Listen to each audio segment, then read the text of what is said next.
Good morning, good afternoon, and good evening, and welcome in to episode 55 of Kayfabe Kouncil, the show where we review and critique news topics and segments in the world of professional wrestling. My name is Pretty Tony, and alongside me, as always, is the good brother TF Joker. Joker, what's the crack, man? What's going on? Having a pretty good week, PT. I'm actually having a pretty good week. I've been back to school this year. And I got my results, passed everything. I'm good. I'm golden. Hey! A rare Joker W where I've actually passed my classes and stuff, and now it's like the stressful part of, do I get into the next course? So we'll see. Fingers crossed I do, but I'm riding that high at the minute. Congratulations for sure. Not very much. It is that time of year, getting into the latter portions of May and into the early portion of June where we are, those spring semesters for a lot of folks in kind of college as well as high school and things of such is winding down if you're graduated or you got it upcoming, depending on where you are. Congratulations for passing classes and extra special congratulations to you. I know it's been an interesting thing to kind of get back into a school workflow, especially for us maybe being away from school for a little bit. So kudos to you, my good friend. Cheers, appreciate it. Yeah, it's been a hot minute since I've been to school, so it was it was a shock to my system going back, and having to learn how to academically assess myself and do all these assessments. But thankfully, it was coursework based. It was all essays and assessments and things like that. There, even a nice little PowerPoint presentation. Didn't do too badly, I don't think. But yeah, I legitimately have been. Everything else was sort of out the window this week. Didn't care about anything. Was stressed about the tail end of the week because I knew the results were coming out here, and I was like, "All right, nothing else exists." So yeah. Well, awesome. Congratulations on passing the class. At least that semi part of that and that chapter is in the books, in the pocket, out of sight. But we'll see how things progress. Hopefully, you get into your next course on your journey. So again, congratulations for you. A little bit of that stress, is taken off you, but some new stress is there for you. So understandably, and hopefully other folks that are going through work or going through school, hopefully things are going well with you. So we're going to get into some interesting topics here about some upcoming shows and some championships. So appreciate you coming along on this journey. Before we start, we here at Kayfabe Kouncil are saddened by the passing of the Iron Sheik. Our thoughts are with his family, friends, and fans at this time. All right. As a reminder, you can find us in video form at youtube.com/Kayfabe Kouncil and in audio form wherever you get your podcasts from. In this week's episode, we look at Seth Rollins, a fighting champion, AEW, New Japan Forbidden Door matches announced, and Asuka given a new championship title. So, coming up first, Seth Rollins, fighting champion. So we saw the first of the defenses here this past week on Monday Night Raw. Seth Rollins had an open challenge, to which was answered by Damian Priest, and they faced off once again on Raw for the WWE World Heavyweight Championship. Obviously, solid match. It was a back and forth between these two men. Made note of some of the highlights. Priest hitting a Frankensteiner, which was awesome to see. But Seth kicks out and hits a pedigree. It slow crawls, but only gets a pin for a 2 count. On the outside, Rollins power bombs Priest into the barricade. So we have bringing that back. Seth, please be careful. We get a super kick from Seth that takes out Finn Balor trying to do a run-in. But Damian levels Rollins with a lariat. And we get the finish of the match. Sees Priest hit a South of Heaven. Damian favoring the shoulder. And Seth kicks out at 2. Priest tries to go for a razor's edge, but Damian's shoulder is too injured. A super kick, discus forearm, and then another forearm to the back of the neck. And we see Seth Rollins win by pinfall using a stomp to retain the WWE World Heavyweight Championship. Joker, start off first. What did you think of the match? I liked it. It was fine. It was one of those matches you put two really good people in the ring, and you're going to get a really good result. My favorite thing in wrestling is callbacks and continuity, and we had that. We had that here, and I loved it. I absolutely adored the fact that earlier on in the in Raw, we had that sort of in ring segment with Finn and Damian and Seth. Seth was making fun of Finn for being injured and having a short reign and all this here. And it was because of Seth. And if you'd seen that match way back whenever Finn became the inaugural Universal Champion, you will remember how he got injured. And we saw those spots like you alluded to with the sort of buckle bomb onto the barriers. That was that was a thing. That's how Finn tore that shoulder. So whenever I saw it happening, I immediately winced and was like, "Please no, please don't do this." But I love to see it. You love to see callbacks, and Seth actually referenced parts of his match with Finn. So yeah, it was good. It was fun. I wouldn't exactly say that this is my favorite Damian Priest match. I think he set the bar too high with the Bad Bunny match, so that's maybe just on him. And it's not my favorite Seth Rollins match. It was a fair match, but I don't know how I feel about Finn intervening and then Damian going, "Why are you out here?" kind of thing. Don't think I'm quite in the mental headspace to even begin teasing a breakup of Judgment Day. So please don't even start to try that. Yeah, interesting callbacks within said match. Of course, Damian Priest being a stablemate with Finn Balor in the Judgment Day. The callback, of course, with the power bomb into the barricade, which, of course, you alluded to, happened in the match at SummerSlam 2016 for the inaugural WWE Universal Championship, which, of course, Finn won, but was injured in the match, of course, from the barricade piece and had to give up the championship. So Seth, of course, like you said, mentioned it in a promo earlier in the night. But yeah, to my knowledge, this was the first matchup between Seth and Damian Priest. So honestly, with that, I felt like they worked decently well together for a at least an entry level into a program or for a first time matchup. So yeah, I can feel there was a little bit of interesting potentially seeds being planted with the promo earlier and Seth and Damian sort of having a respectful exchange and then mentioning that they'll leave the party members in the back, of course, alluding to the Judgment Day stable. But then but Finn kind of showing up and Damian saying, "Hey, what's going on?" So planting seeds. Don't know if that's a little bit of a neutral turn for Damian, whether that's maybe him potentially wanting to go out on own. I don't know, but layers to the cake, layers to the onion always add intrigue. Oh, definitely. I just, like I said, not in the mental headspace for this turn right about now. I'm all for having that sort of anti-hero respect the opponent but brutally beat them down vibe that Damian Priest always has exuded.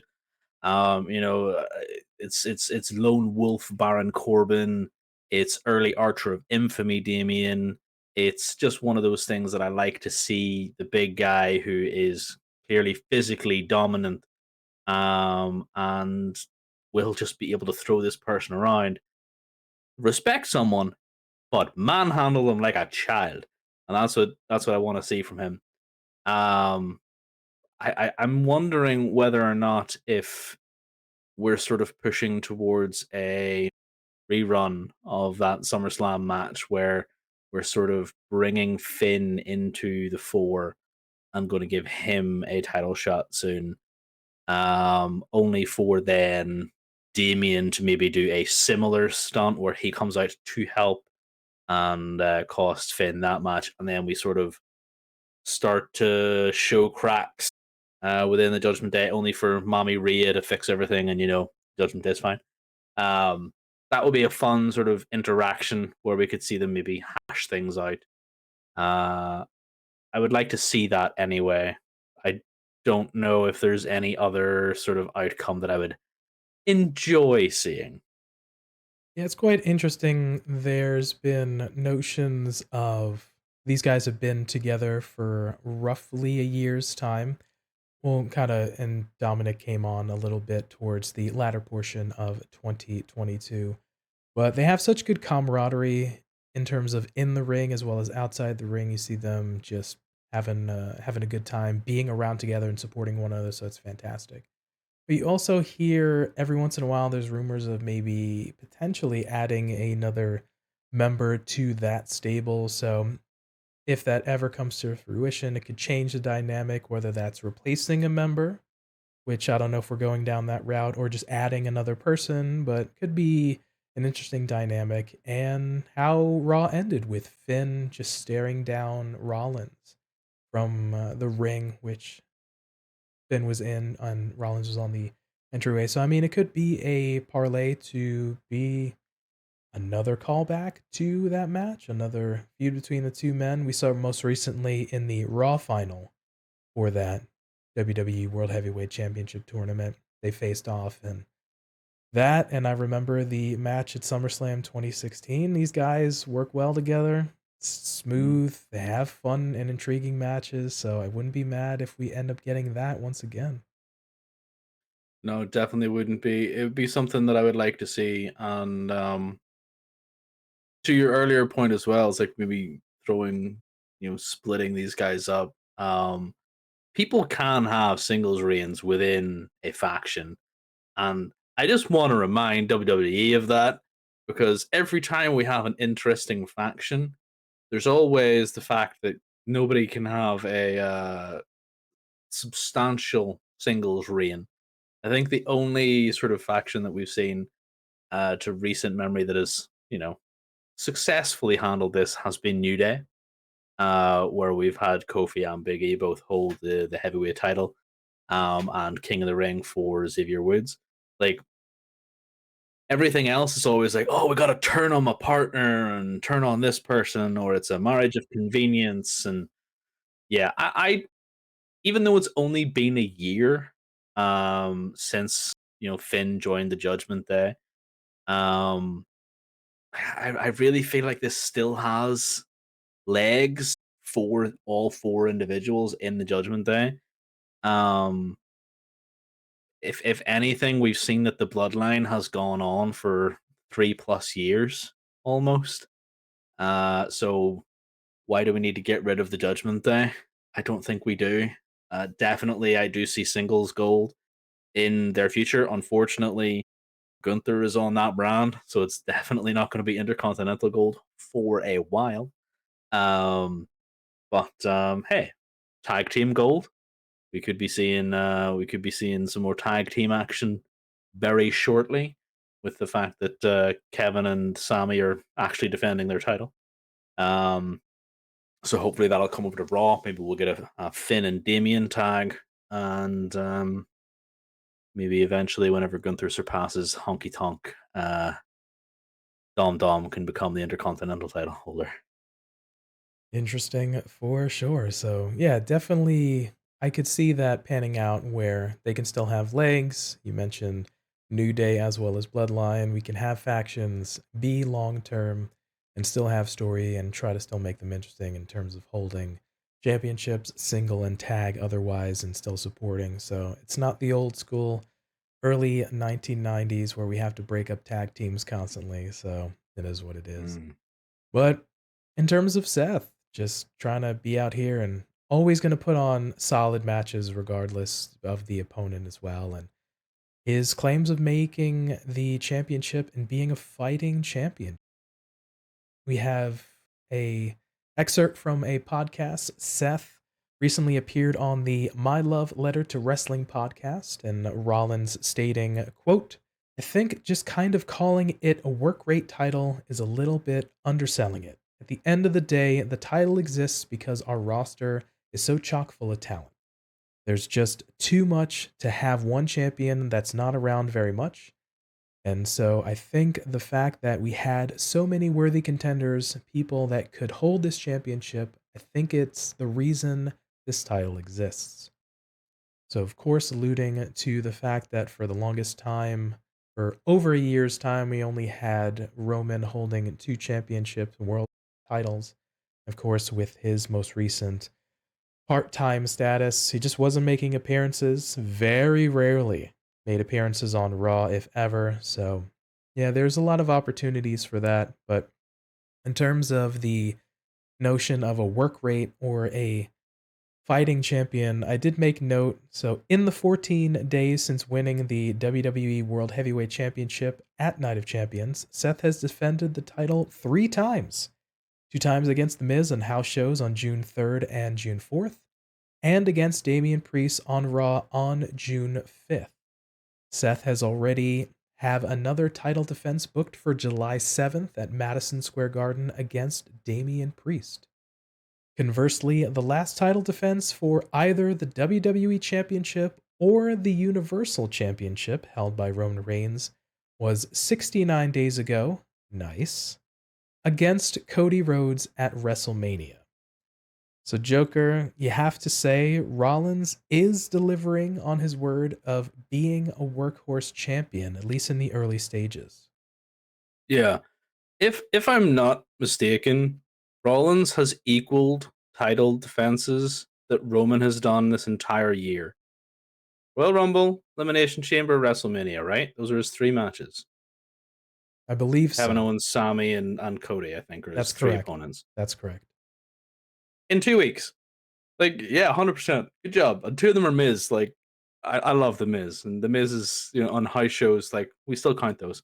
Um, yeah, I'm all for this. I love that quote. You know yourself. I have been really annoyed at the fact that Roman has held 2 titles for this long. I don't like undisputed champions, because having 2 belts on one person does lead down the path of, well, we have this roster of people, but now they only have 1 belt because we have a brand split. Now they only have 1 belt to fight for, and unless you're tippity top of the scale, you're not fighting for the double belts. You're only fighting for 1 belt. So I haven't liked Roman's sort of undisputed reign. Don't get me wrong, I think his Universal reign, everything that he's done since coming back during lockdown, whatever he had to do to stay safe, like, I think it's been great for Roman's career. But giving him the 2 belts is wrong, because it just stifled creativity, and it stifled that excitement factor from the fans, because this was always going to happen. He gets to be the big star and he turns into John Cena or The Rock, goes to Hollywood, this, that, and the other. I just didn't like it, don't like it, and everything Seth has said is true, is valid, and I'm glad to see it. It's an interesting notion of if you were going to put 2 championships on an individual and have them appear semi-regularly at the least, and potentially appear on both shows if the world titles were from each show, thing like that. But now it's another nature of you're putting it on an individual who, by all intents and purposes, if they earned a part-time status, if the company's okay with that and the performer's okay with that, then obviously good on them. We want to make sure that these guys and these gals are healthy and can have a life outside of the ring as well. But it creates a significant challenge, much like you said, where if they're not even there for weeks and potentially months at a time and not even defending the championship, less opportunities for folks in the upper card or even in the mid card to have programs, to have storylines, to help elevate them, to make them better and potentially make them main event talent. So it's a rough go depending on how you slice it. So it's good to see that Seth wanting and at least in the early stages showing that he's the work rate or a workhorse champion again introduces a lot of opportunity for folks. I mean, we saw the the two titled events of the house show. It's good for sales that you're advertising a match. Hey, the big champion's going to be at the show, so you can buy tickets to see that. And an open challenge that Damian Priest. We've seen his stock rise, especially in the early portion of this year, culminating, of course, with that match with Bad Bunny at Backlash. So, very good showing by many accounts that he's very high standing in terms of the management team. So that's fantastic. We're seeing folks get an opportunity. So we're making the title feel important. You have a champion that shows up, who defends the title, does not back down from challenges. It's always good to see. So, dare I say, doesn't need to have ref bumps, doesn't need to have outside interference to win their matches. So, it's nice to see deviation from a quote unquote formula, but the champion's off to a good start. We see that Seth is at the helm. Would you say that's fair? Yeah, definitely. Seth is one of those characters that, whether heel or babyface, he always puts on a good show, has good charisma and just ability in the ring and outside the ring. And we were talking about it weeks ago before Night of Champions that this is my pick to be the champion because of all those things. And he's a safe pair of hands to put your championship title on. And yeah, it's just been really good to see the fact that last year, where I was getting sick of Seth versus Cody, back to back to back pay per views, we saw the progress of Seth's character just kind of come full circle and become a natural sort of baby face. Even though he was a heel, he was that heelish character to Cody's Superman, and it just became so natural to see Seth as the top guy again. Yeah, quite interesting. The over the top, overzealous, sort of cackling chicken s heel that sort of the character, especially in 2022, is and was, and sort of naturally transitioned to a baby face. Wasn't kind of like a big kind of dynamic thing.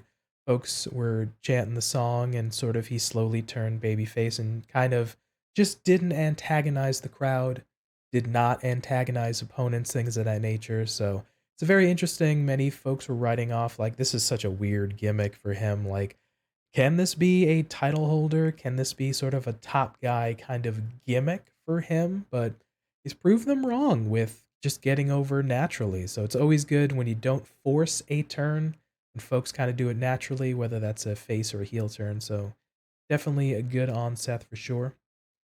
But the notion of opportunities, we saw, of course, Damian Priest calling, excuse me, or answering rather, the open challenge for Seth. We have Braun Breaker, former NXT champion, calling out Seth on NXT this past week. So that's another potential match. I believe, if I'm not mistaken, Seth is going to journey down to NXT and appear on their show.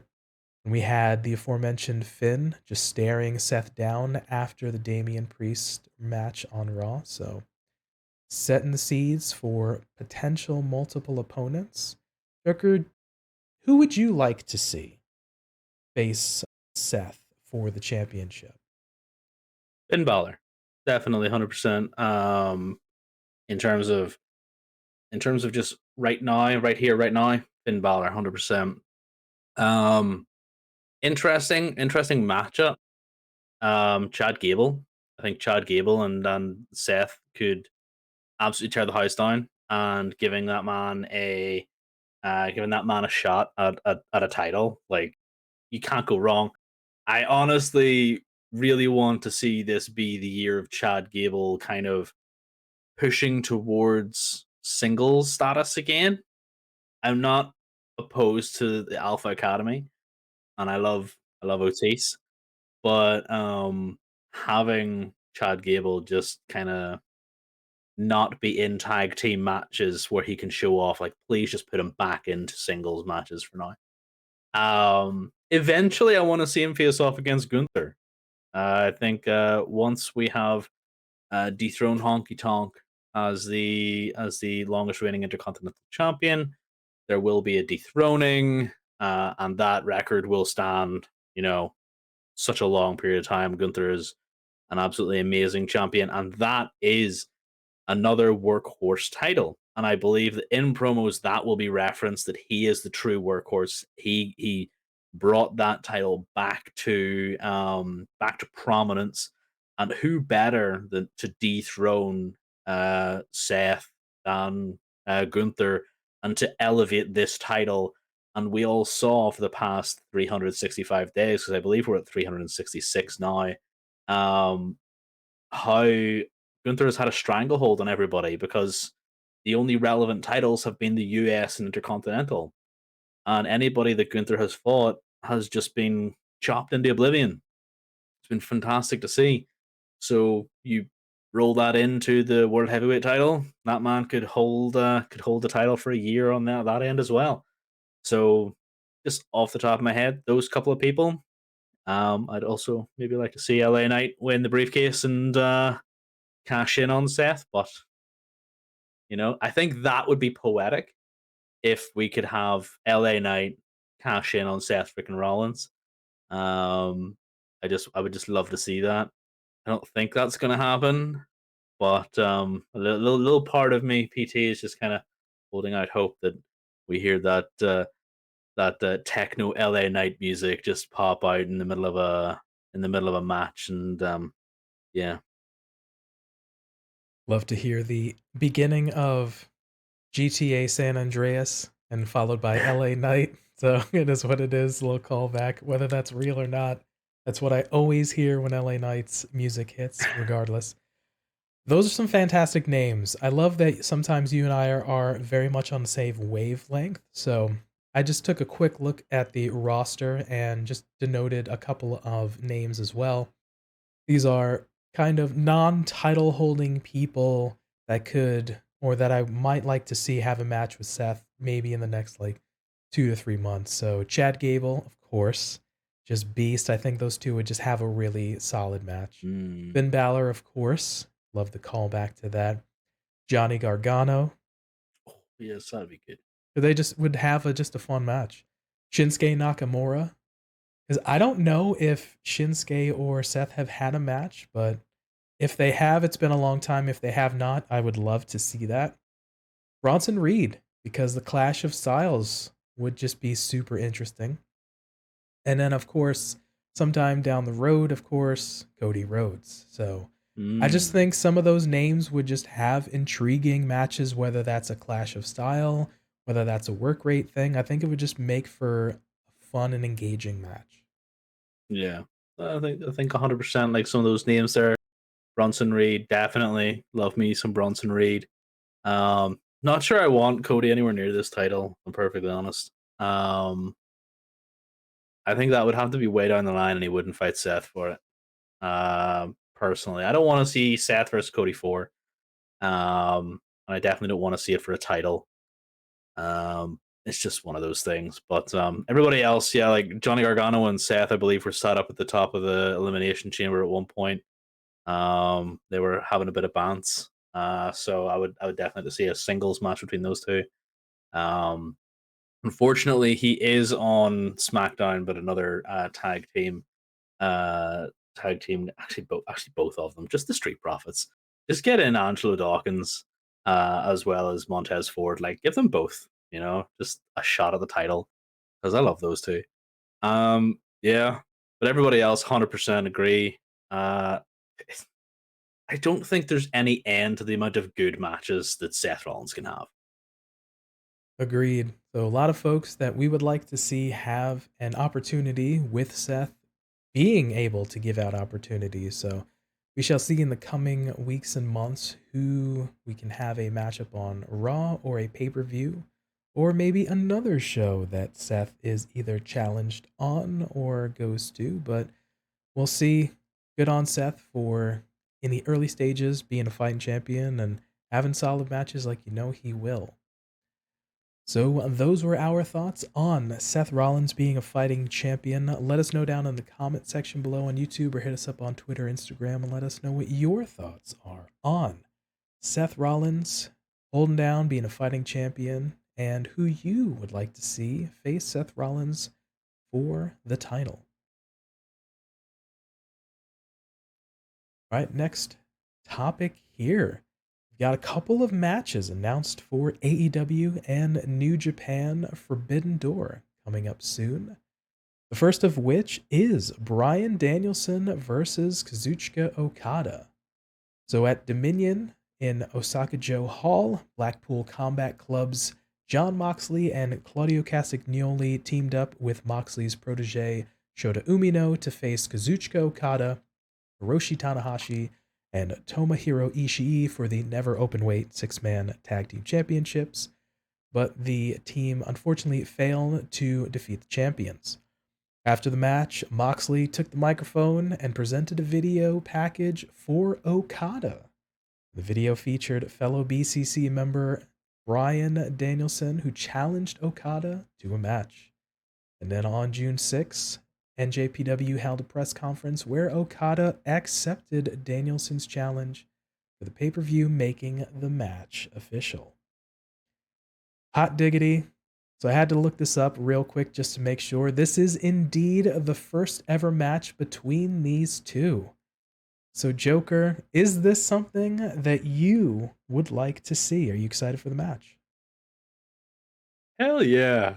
Like, who is not excited for that match? Like, I saw the vignette, I saw the package that they put together, and it was amazing that you just kind of Danielson just narrating this, and there'd be no rain in the desert or whatever he said right at the end. I was just like, oh, dude, like this is a killer promo. I love it.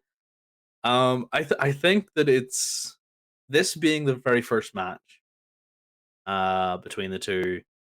Um, Bryan Danielson versus Kenny Omega whenever he came to AEW was an absolute barn burner. Love that match. I reckon we're going to see something so special out of these two. The only thing is, like, Okada has like a lot of enemies right now. It's Okada versus the world, and I feel like, depending on who actually attends Forbidden Door, Okada could get his pan knocked in, and not by Danielson. I'm just super excited to see this match. This is going to be a good one. Oh, for sure. It's definitely, there's a lot of folks gunning for Okada now, and now we're adding Bryan Danielson to that list. But be that as it may, I think it's very exciting because, once again, like we said, this is a first time matchup between these two men. Both these guys got strong cardio. Both these guys can go. They can put on long matches. They can do some storytelling elements within said matches. So even if this ends up being like 15, 20 minutes within the show itself, this is just definitely potential for a match of the night contender because these guys can do technical. They can do, once again, like I said, storytelling elements. They can do a bit of high flying. I mean, drop kicks and Busaiko knees and submissions. Like, it's just going to be crazy good to look forward to. So definitely stoked to see this one for sure. Definitely. All right. And the other match announced for Forbidden Door, Kenny Omega versus Will Ospreay for the IWGP United States Heavyweight Championship. So at Wrestle Kingdom 17, Will Ospreay lost the IWGP United States Heavyweight Championship to Kenny Omega. In April, New Japan announced a tournament to determine a new number one contender for Omega's championship, featuring Ospreay, Lance Archer, Juice Robinson, and Hiroshi Tanahashi. Finals took place on June 4th at Dominion, where Ospreay defeated Archer to become the #1 contender for the US title. Had to look this up as well. These men have faced off many times in multi-man matches, but this will be the third one-on-one match. First, December 12, 2015 in PWG, and the aforementioned January 4, 2023 at Wrestle Kingdom 17. Kenny has won both matches. My man Joker, are you stoked to get a rematch here between these two men? I love me some Will Ospreay versus Kenny Omega. Are you kidding? Like just seeing these guys promos against each other. Uh I love Will Ospreay's intensity, his passion, and his changing style. He's definitely gone away from that sort of kill myself on my sword sort of offense to a more practical style for himself, because his injuries and his body wear and tear and things like that there. And I think the same could be said of Kenny Omega as well. We were worried last year that we weren't getting Kenny Omega back at all, and now we've got Kenny back. So seeing these two clash for a third time in singles will be amazing. Um, the the Wrestle Kingdom match, the we talked about the Wrestle Kingdom match, and the match that followed was for the IWGP Heavyweight Title, and it featured AEW star Jay White versus the guy that's fighting Bryan Danielson, Kazuchika Okada. It was a good match. Kenny Omega versus Will Ospreay was an amazing match. So much storytelling, so much just absolute brutality in that match. There's technical wizardry. It was great. High spots, and pomp and circumstance, because these two guys know how to make an entrance. And we all know I'm a sucker for a good entrance. So, yes, I am definitely looking forward to this one. Oh, for sure. So definitely we have two matches, strong matches booked already for the show. So if folks were on the fence about maybe whether they're interested in the show or whether it's going to be intriguing matchups, we have two high profile matches for sure. But that may not be the only two high profile matches here. We have another rumor of a match for Forbidden Door. So I have note here, according to a report from Fightful Select, the quote, working plan is for Kenta to work the show. In recent interviews, the former Hideo Itami in WWE has stated that he'd be open to working the show, quote, if the money is right. Such a good brother and such a good worker. As of the writing, there is no word on whether the deal to have Kenta appear at the pay-per-view event has been finalized. And then finally, it has been said that CM Punk may be the potential opponent. Of course, Kenta and CM Punk have been involved in a long online feud over Punk using Kenta's finishing maneuver. So, of this rumor match, whether it's real or whether it's not, would you be interested in a Kenta Punk matchup? 5 second squash match. Kenta wins. GTS immediately. Give that man his bag. 100% I would be down for that, PT. What do you mean? Like, legitimately, it needs to be a squash, though. Like, CM Punk gets the ring, gets immediately donezoed, because that's what he deserves. He blatantly stole the GTS, which he has admitted to in interviews, and he has said, I stole it from some poor guy called Kenta over in Japan. I didn't even change the name, I blatantly stole it. Kenta went to WWE, couldn't use the GTS, because who was the big guy at the time? CM Punk, and he was using it. Imagine the champion using your move while you're stuck down in NXT and you're told you can't use the move you come up with. Hell yes. Vindication for Kenta. Give that man his bag. He's actually on Twitter saying, tell Tony Khan to give me the bag. Like, give that man a big old bag of money, TK. You make that match, you sack Punk off, give it to Kenta, bish bash bosh. I wouldn't be mad if we end up getting this match. Would be, if I'm not mistaken, the first matchup between these two men. And of course, the discourse over that finisher, the go to sleep. So I'd be open to that. Whether or not we get that remains to be seen. The politics, the creative, the cash has to be correct. But I would also be interested in seeing that. So I think somebody needs to tell Kenta though, because he did come back whenever somebody said, I think that Naito would be a better match for Punk. He actually came back on Twitter and says, sounds good to me. They're not going to give me the bag, so Punk versus Naito, do it. I don't care. Like, the man just wants his money. I think at this point, the revenge against Punk is kind of just there. He just wants the money for the match. And I don't blame him. But part of me would just be, it would be nice and joyous for me to see the GTS used against Punk by the guy who actually made it up.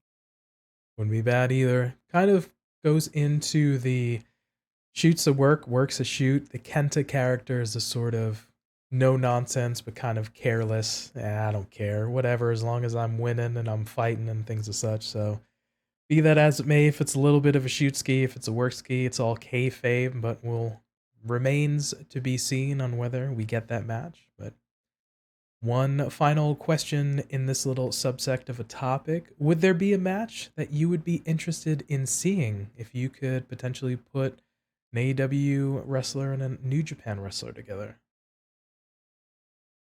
Good question.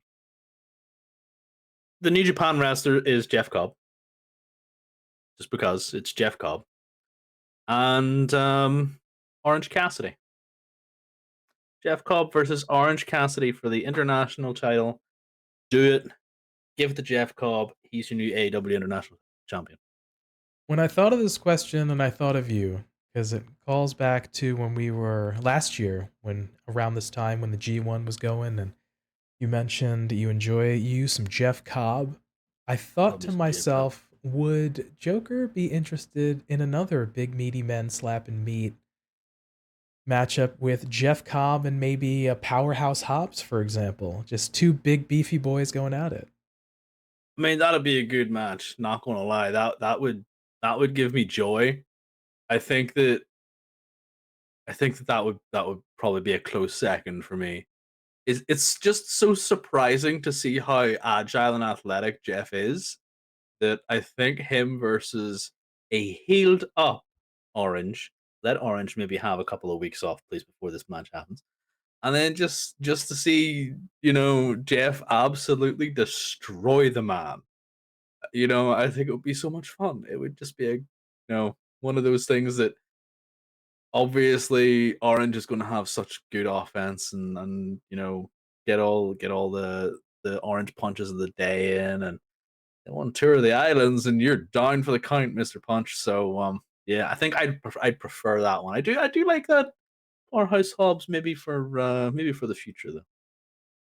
As you were saying that, you mentioned a couple names during the section, and I instantly thought now, as you were giving conjecture, a Orange Cassidy and a Naito, because these guys sort of have a carefree, sort of tranquilo, if you will, sort of Mm-hmm. attitude. So it'd be interesting for a little bit of the Gaga and the playing up of the really cool guys fighting off, but can go.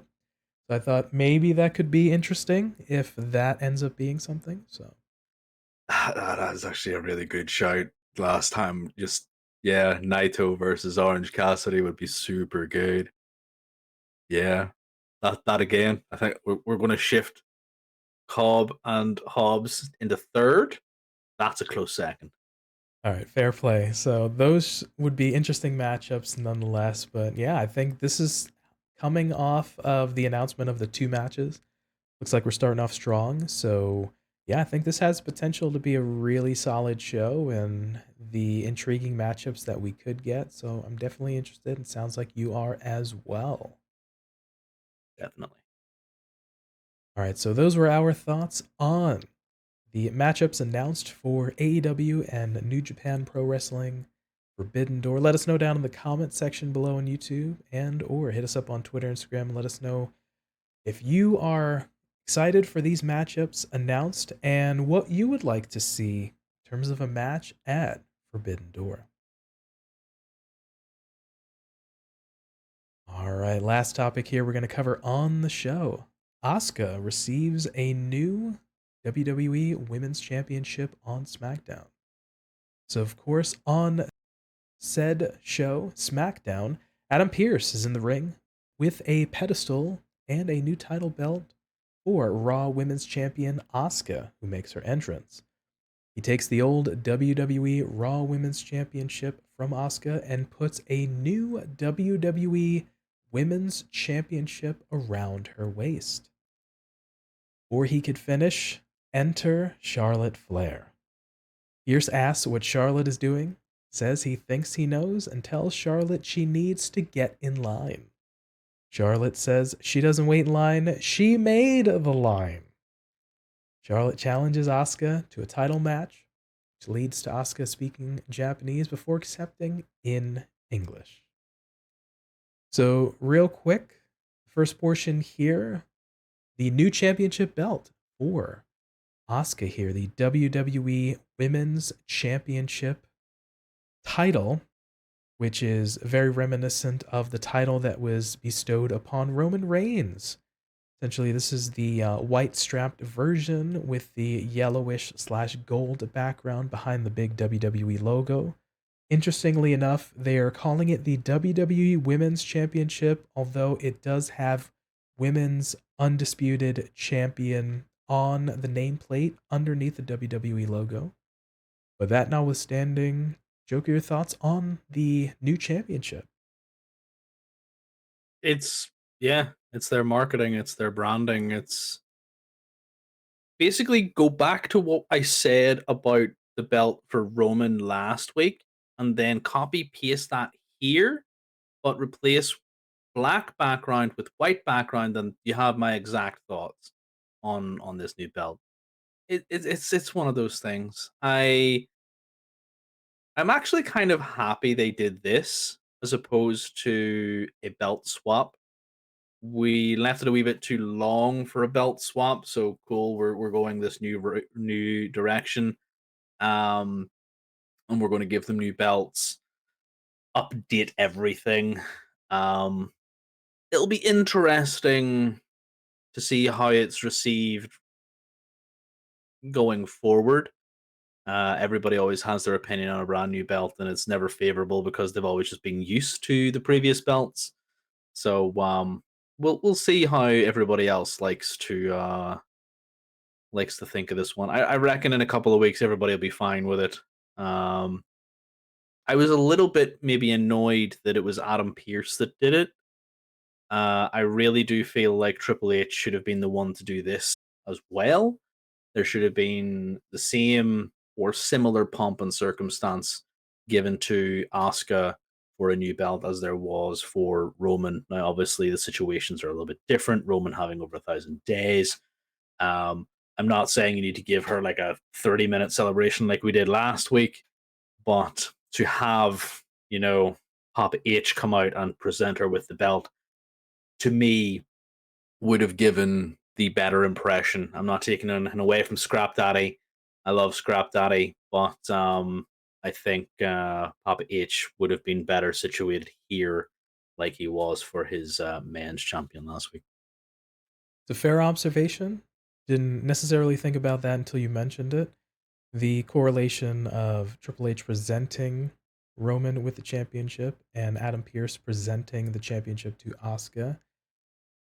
I think in terms of the design, I think it'll, much like we did with Roman being presented the updated title, as well as we now had the introduction of the WWE World Heavyweight Championship. When we see it for a couple weeks, it'll seem a little bit of a normal. We'll probably get used to it, much like you said. So anything new can be a little scary, but when we have it presented, okay, this is just what this is now, so it'll be probably accepted a bit more. And the notion of Adam Pearce presenting that title to Asuka, much akin to Triple H presenting Roman, I think it's intriguing. Now that you mentioned it, I think the pomp and circumstance of the big person, the big executive, the big head honcho in Triple H presenting Roman made it feel special. Not to say that Adam Pearce, one of the officials handing the new championship to Asuka, diminished that, but I think it maybe played in part with the second portion because both segments had interruptions. But in the previous week, Triple H noped out of there real quick once the Usos music hit, but Charlotte's return sort of parlayed into the stymieing of the authority figure, so maybe that would not have played with Triple H. But speaking of the return of Ms. Charlotte Flair, interesting. You gotta love the entitled heel character of Charlotte. She loses the SmackDown Women's Championship to Rhea Ripley at WrestleMania, goes on hiatus, comes back, and immediately demands a title match. This is very much shades of 2022. Charlotte began the year as SmackDown Women's Champion, loses to Ronda Rousey on May 8th at Backlash, goes on hiatus for 8 months, returns on December 30th episode of SmackDown, asks for an impromptu match on Ronda, who had just competed in a match, defeats Ronda, and of course, if you were paying attention, we're having Charlotte hold a championship every single day that she was active for 2022. So, taking nothing away from Charlotte as a performer, absolutely a beast of an athlete, crazy athletic, puts the work in. I'm not discounting that there. But we've seen this heel Charlotte already so many times over.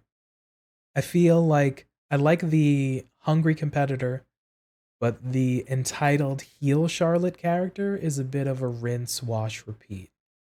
What about you? Yeah, I'm done. I heard "Bow Down, All Hail the Queen," and don't get me wrong, I love that new little addition to Charlotte's theme, but my eyes rolled. I sighed heavily, and I went, "Why are we doing Asuka like this? Asuka needs to fight Io. That is the match. None of this, you know, Charlotte Flair comes back because nobody's invoked the name Charlotte Flair in 6 months. No one cares. All right? We have like PT has likened her to Poochie, and I agree. If no one's talking about Charlotte Flair, why? People need to be talking about her when she's not on screen. No, Charlotte, I get that you're the 14-time most decorated women's champion. I get that. But not everything is always about a title. You want to have more title reigns than your pops. I get that. But that does not come at the expense of you just coming in and whenever you don't have a title, you go away. At least for me, she detracts from every title she holds. Personally, I think she should be taken away from the title scene and crushed by Asuka in this match. But we all know how much WWE hates Asuka because nobody's ready for Asuka except the writers when they write her into a hole and she loses every single match unfairly. It's so BS. I want Charlotte to be staring up at the lights and then go on to a program where she isn't chasing a belt. Because to me, that would give me more interest in Charlotte. Because as you said, recently her tenure in WWE has been to see a belt, take a belt, hold a belt, lose the belt, go away. What's the point in her? What is the point in a character like that? It's absolutely stupid. Blows the mind. And we have better matchups in Asuka versus Io, Asuka versus anybody else that's on that women's roster. Shayna Baszler, love to see that at some point for crying out loud. I would love to see, some of the new girls that have come up through NXT. Would love to see that. Why can't we see any of that? You know, but no, got to go and try it and test it, and make sure that we can have 16 reign Charlotte Flair by the end of 2024. It's absolutely stupid, and I hate it. And yeah, I'm done with it. Yeah, it's quite intriguing the lightning rod that is Charlotte Flair. Again, I am just intrigued by it because I take nothing, like I said, take nothing away from the athlete that she is. She's proven that, she can go in the ring and she can work. And I think that's a fair play. I don't think anyone can take that away from her. But I've mentioned it and you said it, the Poochie nature. We haven't talked about her, we haven't seen her. Oh, we should come back. Oh, now's the right time because we have thing. But I think it's an opportunity over all of the challenges we face with booking the women for WWE as well as AEW. We have this sort of thing where we just constantly rely sometimes on the same performers.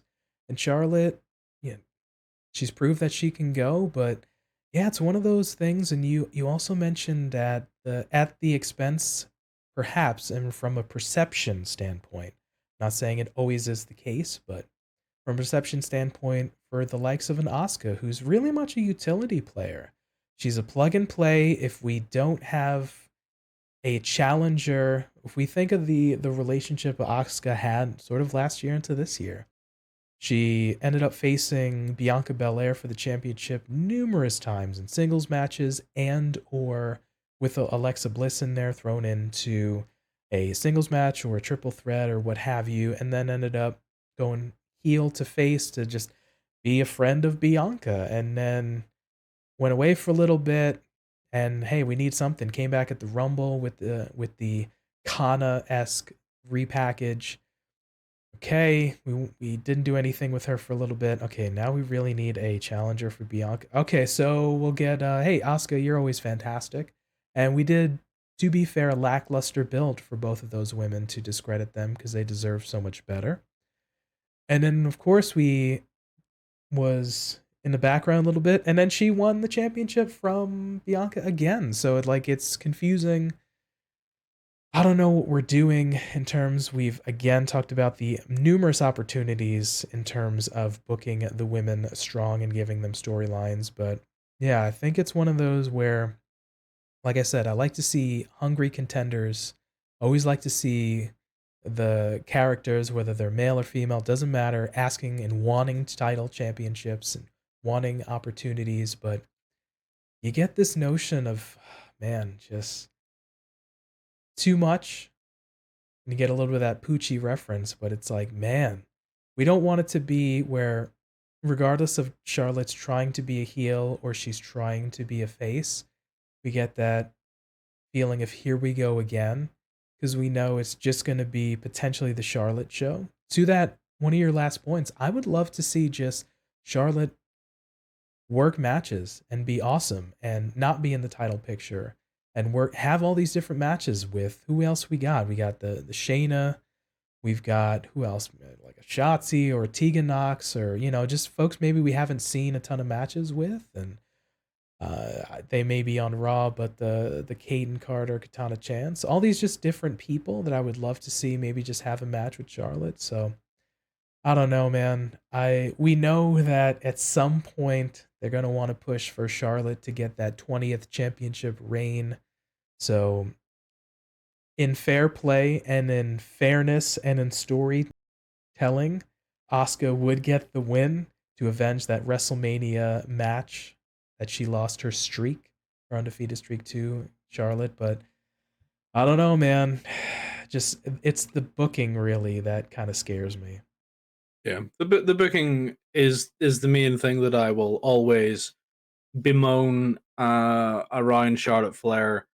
I have never and will never say anything about her athletic ability because it's an absolute, like you've mentioned before, it's an absolute beast. I could hope to hold a candle to that kind of athletic ability, but it is her booking that I will always trash on. She always seems to have this spotlight shone on her when she's even trying to help make stars. Case in point, whenever she lost to Rhea Ripley, there was equal screen time of Rhea Ripley holding up her title and Charlotte Flair lying on the floor, smiling as if to say, "That'll do, kid." It's like, get the camera out of Charlotte's face. We don't need to see her in defeat. We have to celebrate the champion, not commiserate the loser at Mania. It just, to me, it's always the Charlotte show when she's on TV. It's no longer Raw, SmackDown, or whatever pay-per-view. It's Charlotte show, because that's legitimately who we have to deal with. And it was fun for a while, and I did like myself some Charlotte Flair for a long period of time, but it's just one of those that I just can't like this booking. And it frustrates me to see that Asuka, who has been serially mistreated, is likely to be mistreated here again, and there's nothing we can do about it, because once Charlotte then loses to the Money in the Bank winner, then she'll go away on a hiatus, come back in 6 months and beat whoever beat her before, because she can't have a loss against her, and then that'll be Championship 16. Just goes back to the booking. Charlotte is a reliable worker. Plug her into matches and she can be successful and work well with the other folks, but they're always going to seemingly put her, that tried and tested true nature of trying to just put her at the top. So again, strong performer, strong elements there, can't knock it. So we'll see kind of how that pans out. But we have this new championship belt. I'm going to go ahead and assume that Rhea is also going to get the same treatment, trading in her SmackDown Women's Championship for a presumably WWE Women's World Championship, sans the heavyweight, but that'll probably happen. So the sort of symmetry and rebranding, I believe, most likely will probably take place. Oh, 100%. I would love to see them just call the WWE World Women's Mommy Weight, and she just permanently holds the title.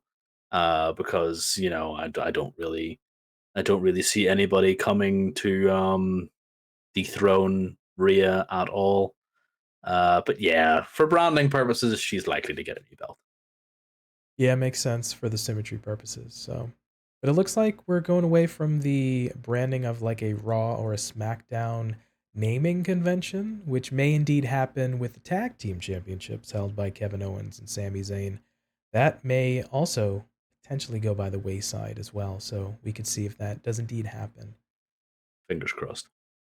All right. Lastly, here, in terms of the women's division, we're also looking at a unification match for the WWE and NXT Tag Team Championships.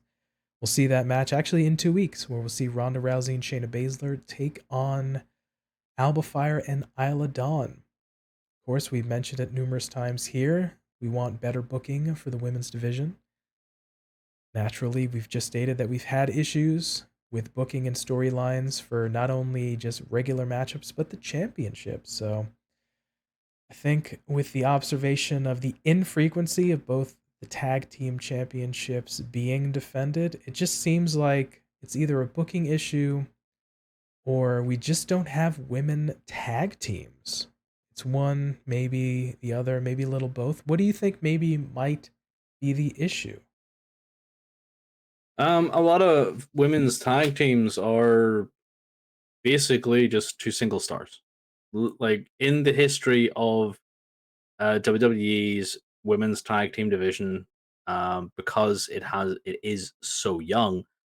Um, Everybody except the Iconics, I believe, in recent history, are specifically single stars. Even Alba Fyre and Isla Dawn, two separate single stars. Katana Chance, Caden Carter, again, single stars. Back as far as the now Mercedes Monet and Trinity, they were both single stars. Now, it's just we have very few specific women's tag teams, which is why we have this cursed championship, for lack of a better term. Um, in the most recent defense, which has led to the fact that we have Ronda and Shayna holding them. We lost both Dakota Kai and Liv Morgan, who are both injured as a result of matches surrounding this whole tag team championship. It's it's also been hot potatoed back and forth Damage Control had it for 5 minutes. Oh, by the way, Becky and Lita need it. Oh, Becky and Lita are done with it. Who wants it next? That kind of thing. Um, Stability is what we need for this women's tag team title. We definitely need to see stability and relevance and um, just just kind of make sure that these titles are seen as desired. And to that end, I have a real issue with the unification match, even though, we have to make it desired. Because who do you even pick in this outcome? The newcomers, Isla and Alba Fyre, need to be buoyed up. They need to be seen as big new stars upcoming. But you have the baddest woman on the planet and the Queen of Spades, Shayna Baszler, just kind of sat there holding these titles for like 5 minutes. What are we going to do? This honestly seems like you're going to book yourself into a really bad position.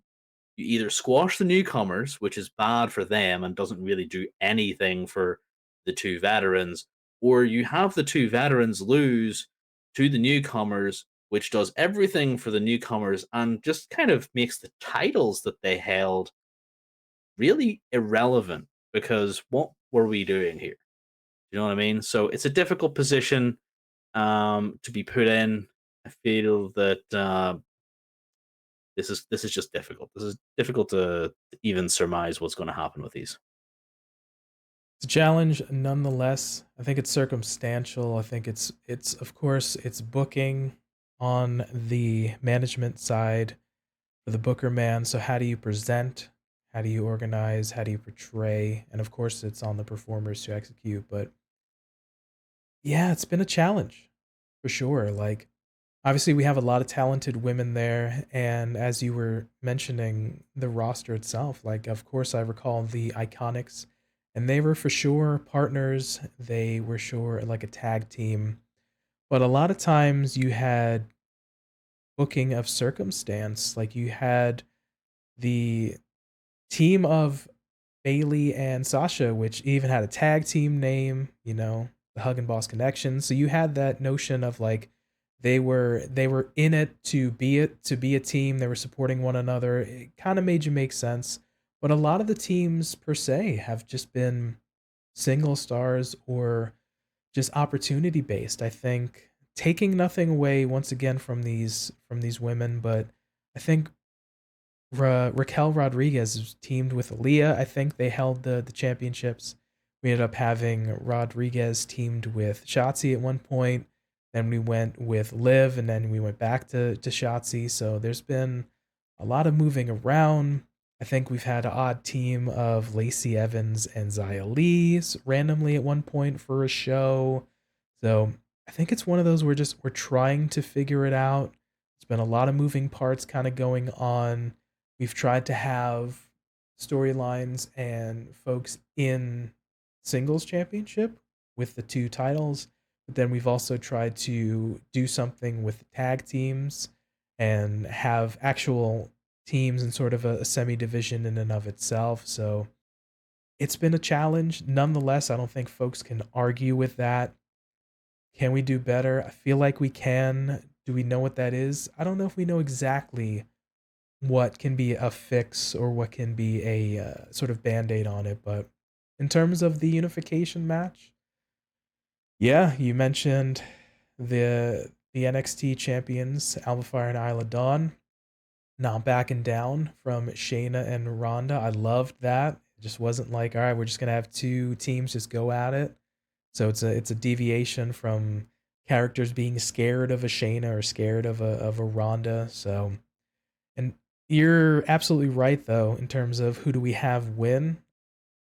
Folks are going to say the safe bet is Ronda and Shayna have to win because they're the bigger stars and things of such. But honestly, like I wouldn't mind seeing Alba Fyre and Isla Dawn just go ahead and win that. They get a big old push ski. They get a nice rub from a Shayna and a Ronda.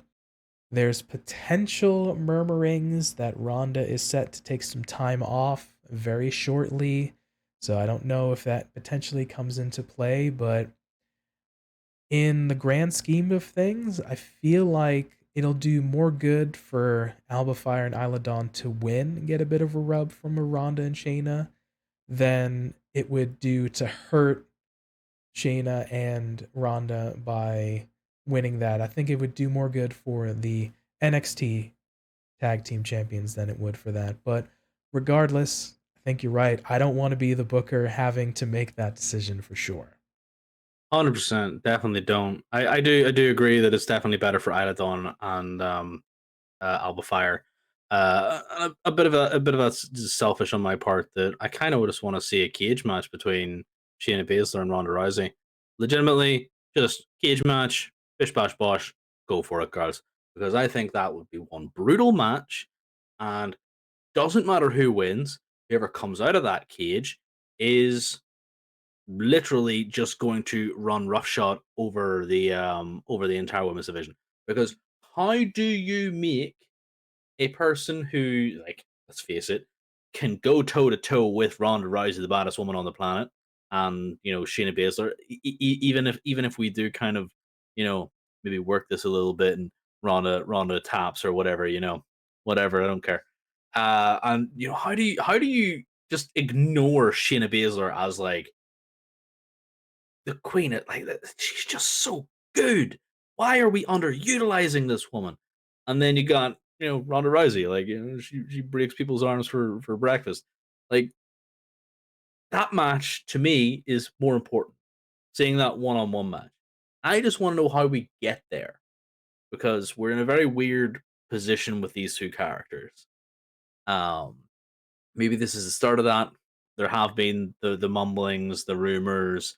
Then again, we fall back to the whole hot potato, the titles. They haven't held them very long. Whoever gets these titles at the end of this unification match needs to hold on to them for an extended period of time. We need to stop with this hot potato, this pass the parcel, if you will. Just stop it. The booking is awful. Fix it, and we'll just get back to having stonkers matches. Because if anything, some of the women's matches are far outstripping the men's matches, and that can be down to the fact that some of these female athletes are just absolutely excellent. So just showcase them better. Showcase them better, give us good booking so they can be put in opportunities to excel like they can.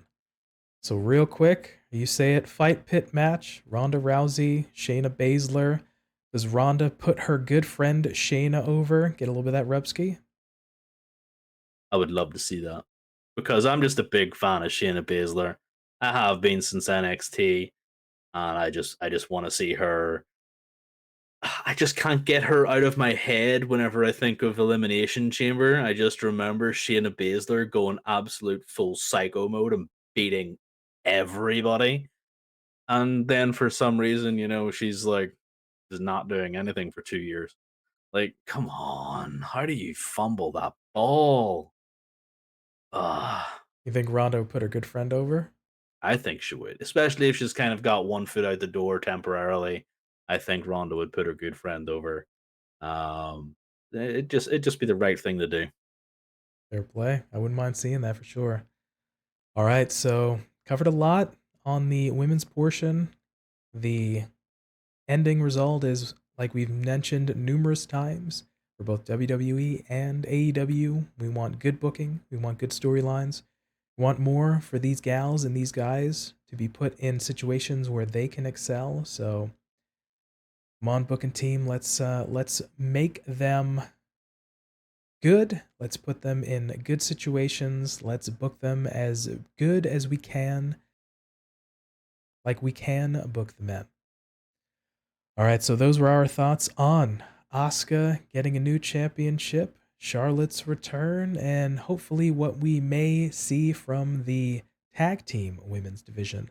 Let us know down in the comment section below on YouTube or hit us up on Twitter, Instagram, and let us know what your thoughts are on new belt, the return, and who might win the unification match between Ronda Rousey and Baszler and the NXT team of Alba Fyre and Isla Dawn. Let us know who you pick. All right. Interesting show. Covered a lot of championships, covered a lot of returns, covered a lot of new matchups upcoming. We ended up chatting a lot about things, but I feel like we hopefully have fun things upcoming in the future. Yeah, there's definitely potential for some real fun matches in the next couple of weeks for Forbidden Door, and yeah, for WWE as well. I'm definitely looking forward to the outcomes of these matches. Um, and yeah, there's definitely going to be some people that are going to be heated either way. How dare you? I am giving my time to watch matches that you've put on, whether they have story or not, that I'm either watching for free or legitimately paying for. How dare you waste my time? Is what some folks might say. But geez Louise, you're going to get folks that are going to be very excited. And much like you said, you're going to get folks that are absolutely disdained about some of the upcoming matches and what's going on. Can't please everybody all of the time. You can please some of folks some of the time, but if you're in it for the wrestling, if you're in it for the fun, we've got interesting next couple of weeks / months upcoming. All right, we're going to wind down on out of here, friends. So for TF Joker, I'm in it for the fun. hopefully you are too. And for me, Pretty Tony, thank you for your time, letting us be a part of your day. And remember, be good to yourself, be good to each other, and we will catch you next time. Peace.